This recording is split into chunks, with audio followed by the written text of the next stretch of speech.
So ayun na nga guys, for today's video, nandito nga pala ako ngayon sa Ginluna, Barangay Bacong at tayo nga ay mangingilaw dito. O di ba talaga namang dumayo pa sa Ginluna para lang mangilaw. May nababasa kasi akong comment at nagre-request nga sa akin na dito naman daw ako mangilaw. At dahil nga ako'y utu-utu ay hala, sige, pagbigi. So bali ito nga pala mga kasama ko ngayon ay sila din yung mga nakasama ko nung ako'y nangilaw dun sa amin. Si Miss Arline at saka si Miss Heart at saka yung isa nilang kapatid na si Alvin. Tapos si Eds at saka si Jonard. Wala lang, share ko lang. Sabi nga pala nila sa akin na dito daw kapag sila ay nangingilaw ay talagang wala silang mahuli. Pero yun na nga at atestingan pa din natin, baka malay mo at may mahuli pa rin tayo. At yan, ang ganda nga naman pala ng outfit ni Miss Heart ay ano kaya may mahuli man laang, baka naman ay hasilaang sa porma. So yun na nga, dito na nga pala kami sa dagat at yan ang lakas nga ng alon at medyo mahangin din pang asar at parang may klaro kaming makahuli. Malalim pati ang tubig at medyo malabo din ang tubig, hindi pala medyo, talagang malabo. Ay tayo magsiuwian na. Tapos yun na nga, may nakita nga pala si Miss Arline na isda at yan ang bilis ng kamay at sinibat agad. Ayun, tinamaan naman niya, kaya nga lang hindi malaang naawa dun sa isda ay mas malaki pa yung sibat kaysa dun sa isda. Patlay pati yung inasibat, ayun inakain ng jackpot. Medyo late na nga pala kami nakapunta ng hibasanan kaya tumataib na. Kaya naman ay dito na lang kami sa may tabihan, dinibaga sa may ugatan ng mga pipisik. Pagatpat pala. Tapos ayan nga at may nakita akong isda, isdang hasuhos at pinasibat ko nga din ni kay Miss Arline. At unang sibat, ayun, tinamaan aba, nakachamba. Marunong na siya manibat ng isda, hindi tulad nung una naming pangingilaw na halos tawanan siya ng mga isda at hindi niya matamatamaan. Kaso yun na nga huli na sana ay nakatakas pa. Pinuri ko pa naman tapos pinatakas laang. Pero hindi naman siya umalis. Ay talagang gusto magpahuli. Sisibatin nga pala sana ulit ni Miss Arline pero kinuha ko na nga yung sibat at baka iba ang masibat. Ako'y diskumpiyado, baka yung pa ako ang tamaan. Nga pala kami ay nangingilaw din talaga din sa Ginluna. Dumadayo rin kami dito kapag kami ay nangunguha ng balatan. Noon. Pero ngayon na hindi na. At noon nga ano daw? At noon nga nangingilaw kami dito ay marami man kami nakukuha. Pero bakit ngayon man ay parang wala? Pero dahil siguro hindi kami makapunta doon sa talagang batuhan kasi nga ay malalim. Dito lang kami sa may tabihan. Pero sa amin nga ay kahit sa ganitong tabihan lang marami ka makukuha ng mga kalantigas pero dito ay parang wala talaga.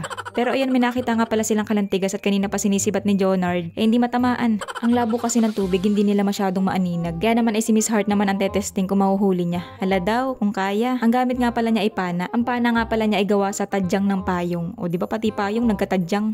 Basta yung kawad ng payong. Hindi ko pala na-videohan na malapitan yung kanyang pana. Yun ay nilagyan niya ng parang pinaglagyan baga ng ano matawag to ay? Sige, wag na nga.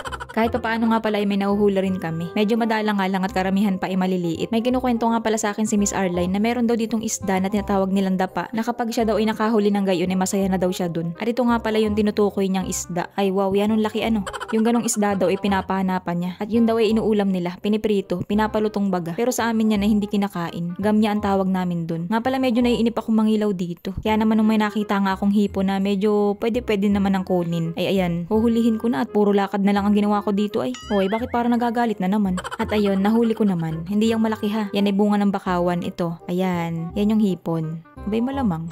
Ginawang mulog yung viewers ay So ayan, sobrang happy ko na sa nahuli kong yan. Ngayon nauunawaan ko na sila kung bakit nung pumunta sila sa amin ay sayang-saya na dun sa mga maliliit lang na crab. Ay dito pala ay anong dalang talaga. Pumunta nga rin pala ako din sa may lalauhan at titingnan ko nga kung may makukuha ako dito kahit bagay yung mga susong balilit o di kaya ay mga bukon, talimaras o kaya ay katang. Kaya lang ay nako, kahit bakas nila ay wala akong makita.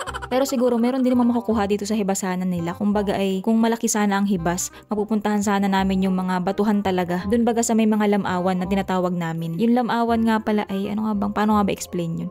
Para baga siyang wag na nga, basta yun. So yun na nga at parang hindi na talaga masaya kaya naman kami ay pauwi na. At ito nga lang pala yung nahuli namin ni Miss Arline. 2 kalantigas tapos 1 hipon. Awan ko lang sa iba naming kasama kung ano yung nahuli nila. Pero yun na nga, ngayon lang ako nakapangilaw na ganito lamang ang aking nahuli. Pang-asar, hindi pa rin makabuhay ng pamilya. Kiss, hindi pa pwedeng mag-asawa. Nga pala may nakita kaming balat ng taklobo o manglit din sa hibasanan. Pinulot nga pala namin at lilinisin daw nila at ipapang display. Wala lang, share ko lang. So bali ito nga pala yung mga nahuli nila. Pwede na rin naman itong pangpalasa sa gulay. So yun lang, bye!